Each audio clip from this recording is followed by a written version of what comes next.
You think that was cool? Go!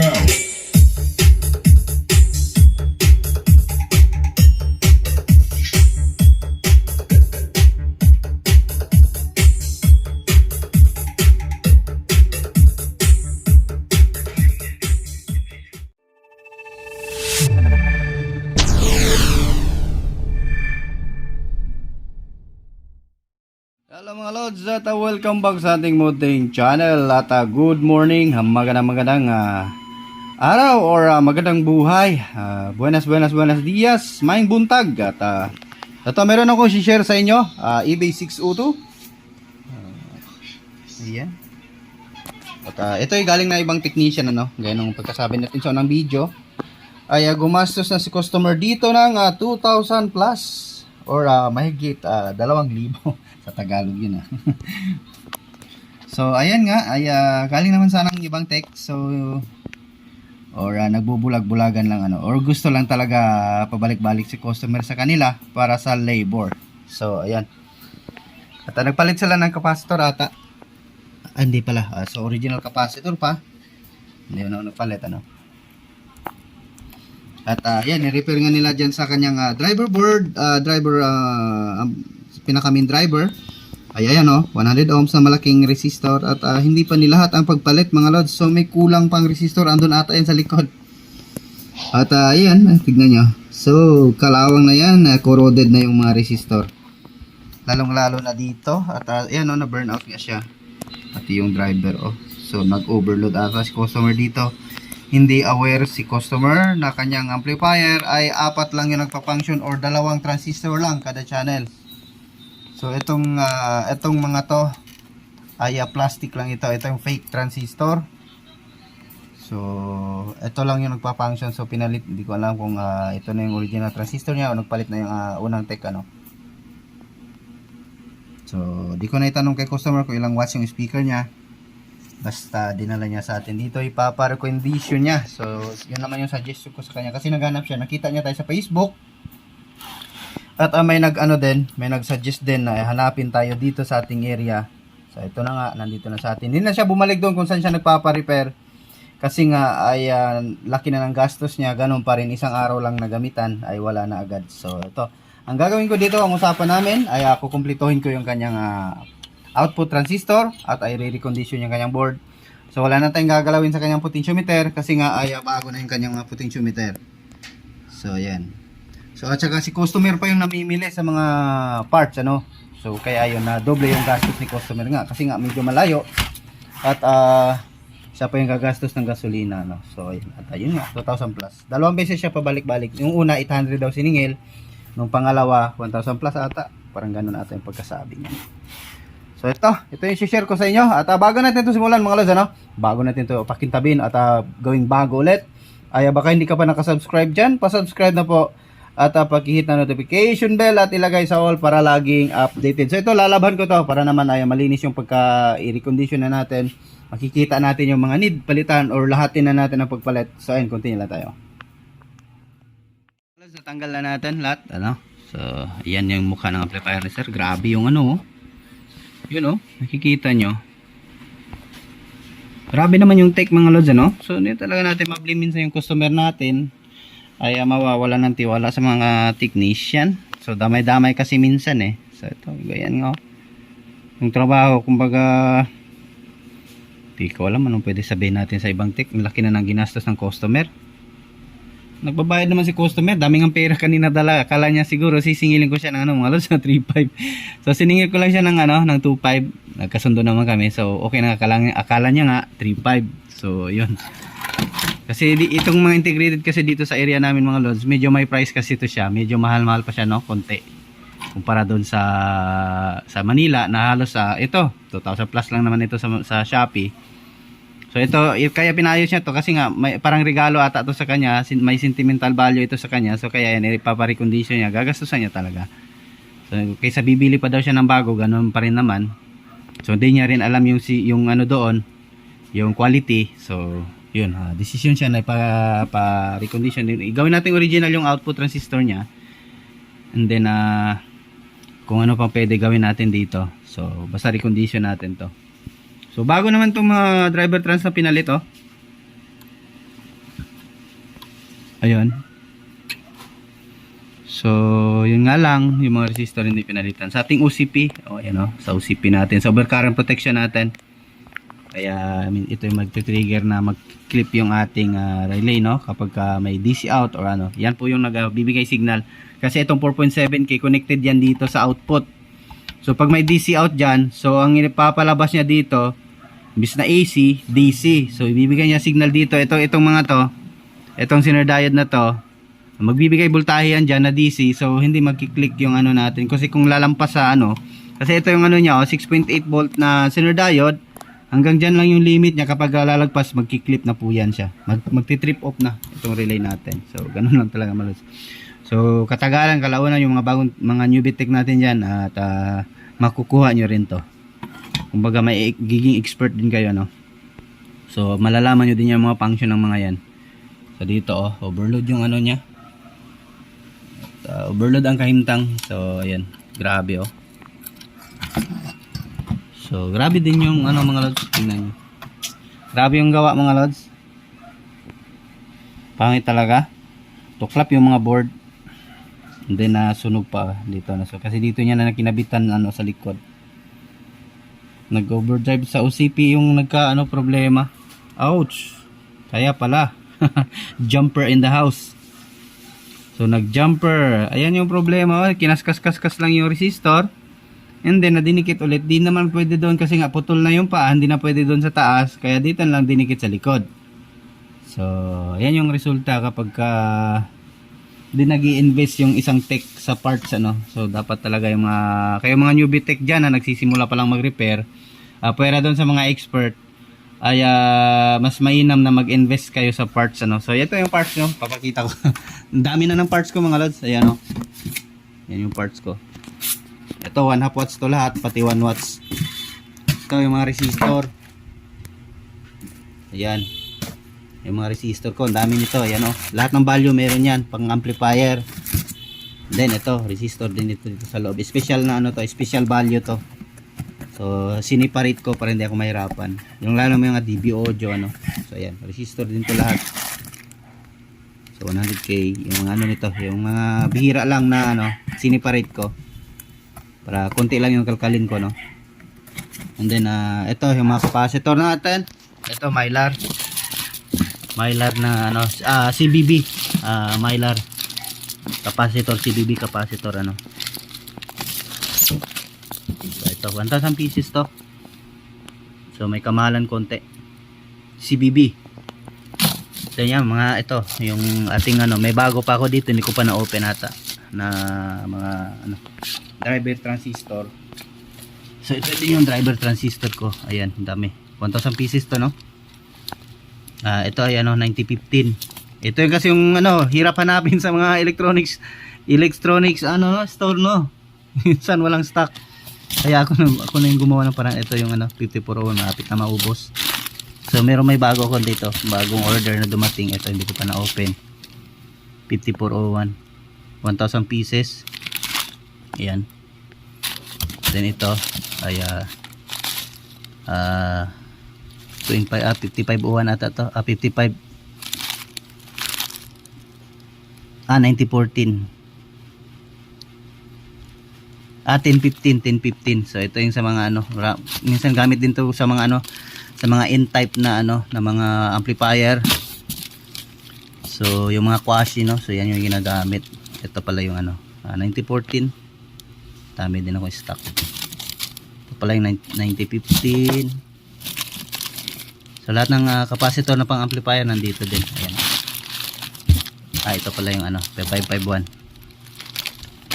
Ito yung 5551, hindi ko pa na open, bagong bago din to, 1,000 pieces. So ayan, mga ano, mga 100 PF or 101. Ito monolithic, yung ano ko, no, multi-layer ka ceramic capacitor. Ayan, ito 471. Sa mga ano to, sa mga Rakula, halos ano sa Rakula. And then yung mga one ano ko sa Sakura na 68 PF ata to. Ayan, 68 nga, 1 KB. So So 1,000 pieces din to, konti nabawasan na. Then ito ay 471 din. Na 1 kb, no. So ayan. Yan yung parts ko. Doon pa, marami pa doon sa ano. Ito yung mga, so yung din yung mga 1/2 kung bigat ng mga 1/2 watts. So ayan. Continue lang tayo, lalaban ko na yun. So ayan. Lalaban natin to. So ito din, oh, yung sa tone control. Nagpalit nga sila ng potentiometer mga lods, no. So okay naman nagpalit. Grabe naman, ang hindi naman lang nilinisan. Halatang bagong-bago pa pinalitan mga lods, oh.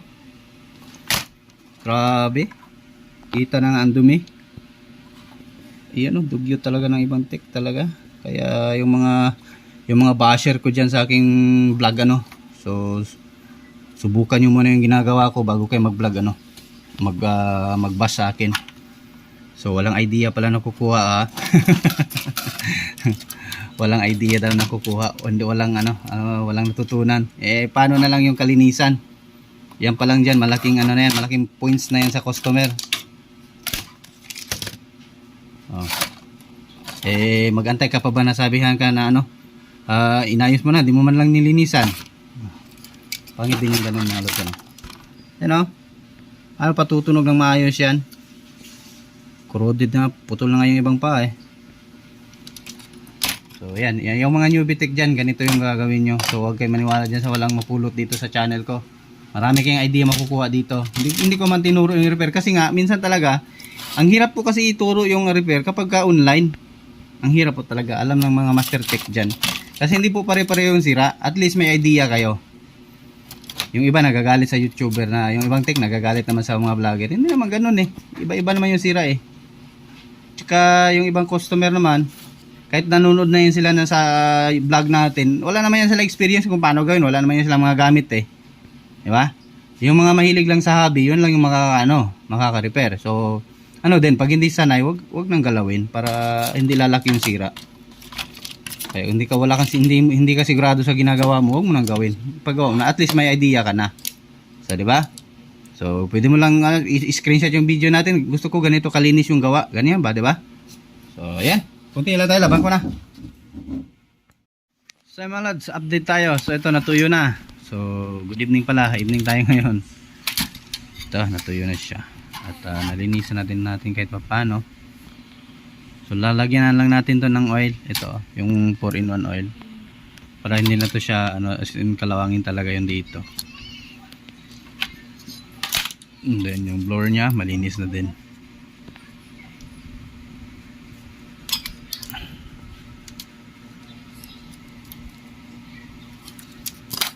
Kanyang input board at ito need palitan ng mga resistor. Then yung kanyang master volume board.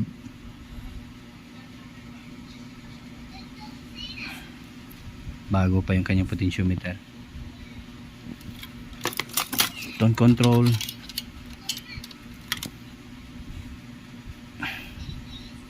Yan, may mga need din palitan na resistor. Yan, oh, kinalawang. So ayan, marami-rami ito din papalitan dito.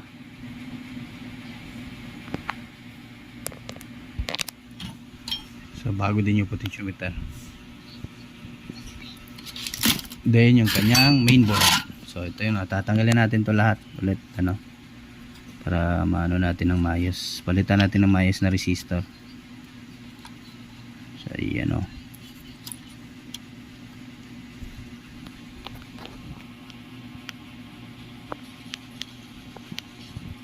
Kalawang na kulay blue yung ipapalit natin dito para gaganda ulit yung tunog at magtunog original.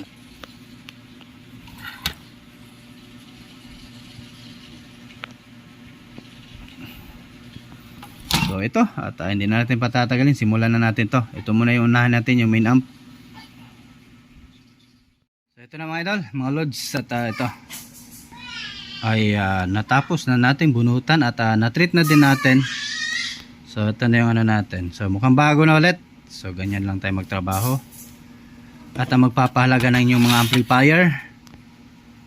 So So ayan, etong dito itong jumper na dito na yung sa output is output ng ating final ng ating output na papuntang speaker. Lalagyan natin to ng red subel para naman ay maganda tingnan at same sa original. At lalagyan din natin yan ng 10 ohms para iwas balik, no, or may tiga discharge ng sobrang current or watts, ano.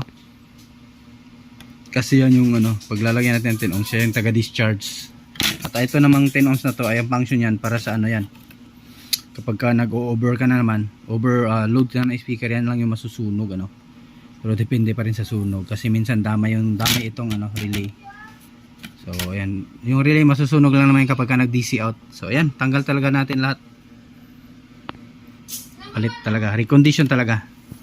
Yung dito, yung sa surround, hindi ko na nilahat kasi okay pa naman yung iba.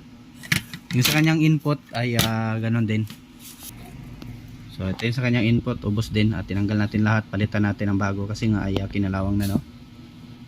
So ayan, ayun, kumikintab na kang bago ulit. And then yung kanyang tone control at dito naman ay konti lang yung kinalawang. So nilinisan na natin, malinis na. So hindi nakagaya yung una, dugyot talaga, no. So ito, tataniman na naman natin itong mga to. So ito okay lang, wala namang kinalawang dito. Ayan. So start na tayo magtanim. Hindi tayo at yan, natapos na natin. Yun, no. So bagong resistor, bagong transistor, driver transistor, bagong output transistor, bagong fuse. At kasi nga ay naputol yung fuse nya, no, sunog, gawa nga nung nasunog yung dito sa biasing at sa kanya yung final driver. So yan, pinalitan ko ng kasi yung sa kanya final driver maliit lang, no, itong ganito lang na transistor. So ginawa kong original na same sa original na concert, no, hindi na to clone, original na ito kasi nga yung circuit nya ay ginawa kong original, ang mga parts. So meron na yung 10 ohms sa ilalim ng kanyang red subel or coil, ilagay natin para tiga discharge ng sobrang watts, no, pero sobrang lakas na hindi kaya na ilabas ang speaker natin para iwas backflow.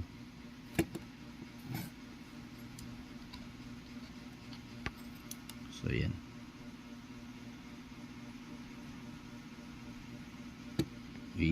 mukhang bago na mga lods. Hindi na nito hindi na lugi si customer sa kanya binayad sa atin na 2.5.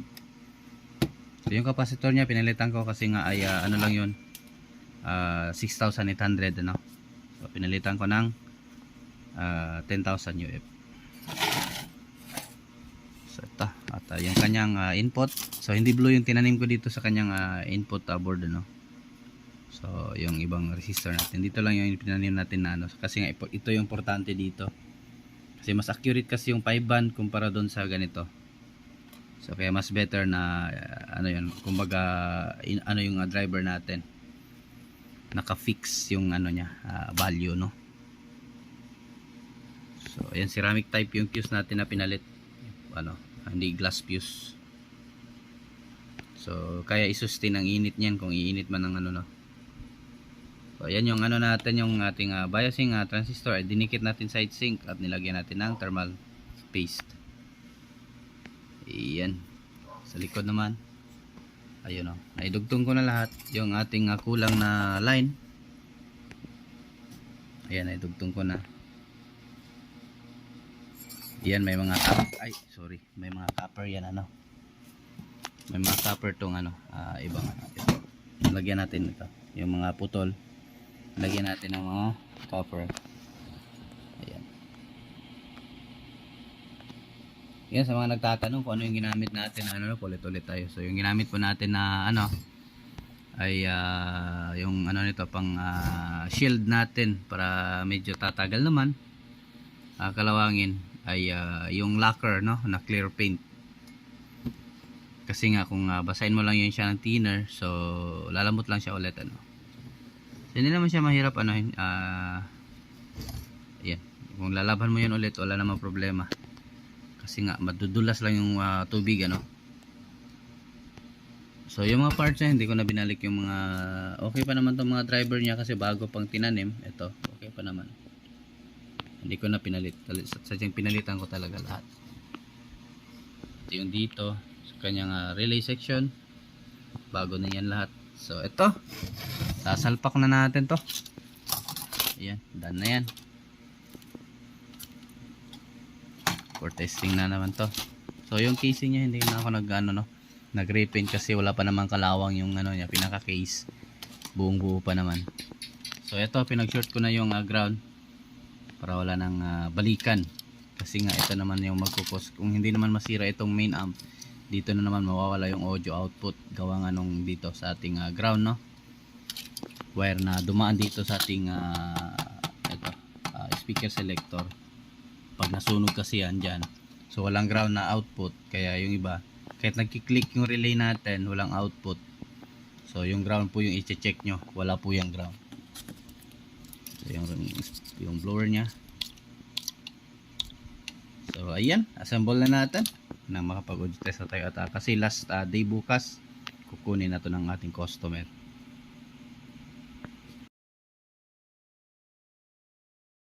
So ito mga lods, na isalpak na natin at ayan na yung natin.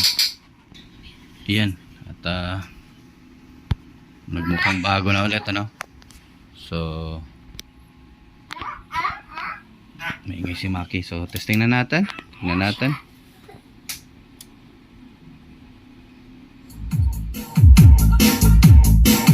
Ayan.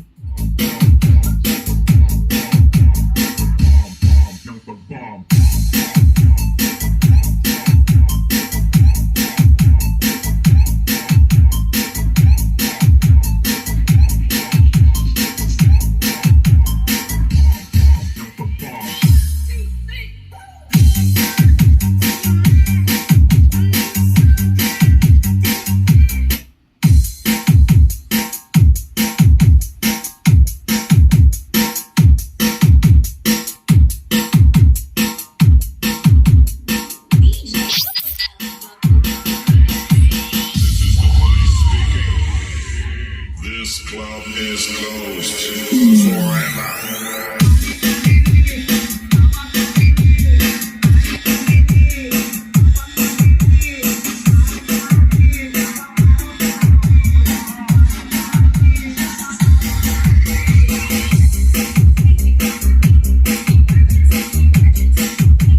May copyright yan. So yan, success naman yung repair natin. So yan, baka nagustuhan yung video natin mga lods, huwag kalimutang i-like at pakita. Kung hindi pa ka nakasubscribe, pa-subscribe na po. So tayo natin USB. Ano ba to? Tuner. Ayun. So buo pa pala yung niya, USB buo.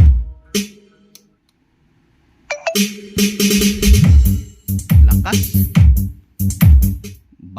Yung tunog niya mga lods parang bago ulit ano.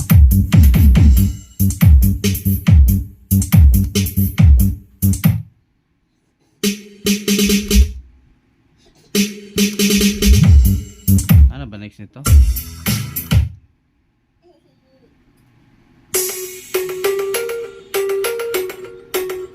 So yung gustong magpapa-shoutout dyan, comment lang sa baba ng ating video ano. So thank you sa aking mga bagong subscriber at parami natin na parami. So ayan yung yung music ko ni-upload. Ay binago ko na lang kasi may nagreklamo sa intro natin. So naglagay pa rin ako ng intro pero maiksi na lang.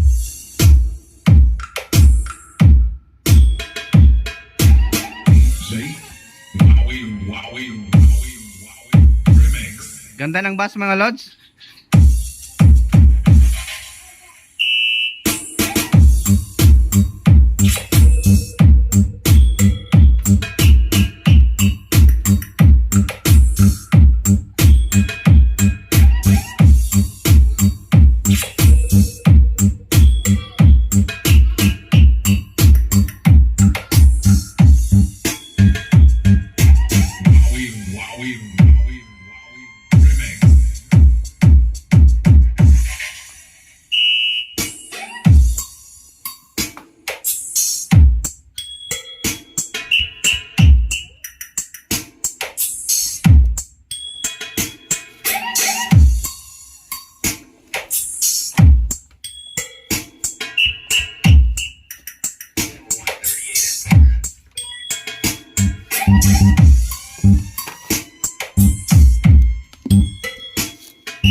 natin sa mic kung okay na yung sa mic din natin. Ano? Kasi kung ano man, hindi tutunog. Lilinisan lang ito.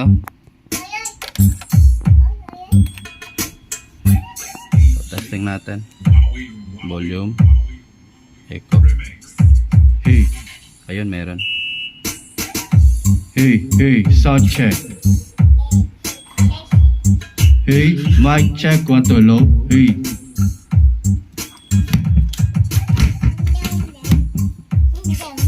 Hey, hey. Ito kailangan natin linisan. Nagka-crack-crack siya.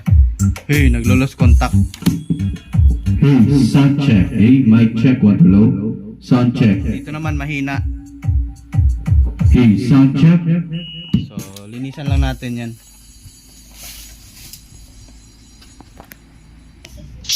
Hey, sound check. Ano ba itong mga ano to? Shopee na to? Hello, hello, sound check. Ayan. Hey, mic check, 1 to low. So, ganyan lang mga lods. At Thinner lang, no? So, yung ginamit ko, acrylic na thinner. hey, Nilagay ko lang sa cotton buds. Tapos tinusok, no? hello, sound check. Hey, mic check. Hey, sound check.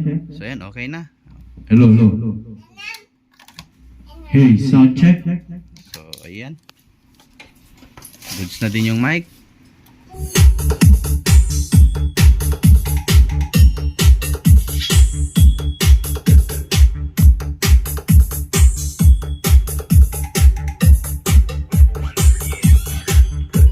You think that was cool? Go.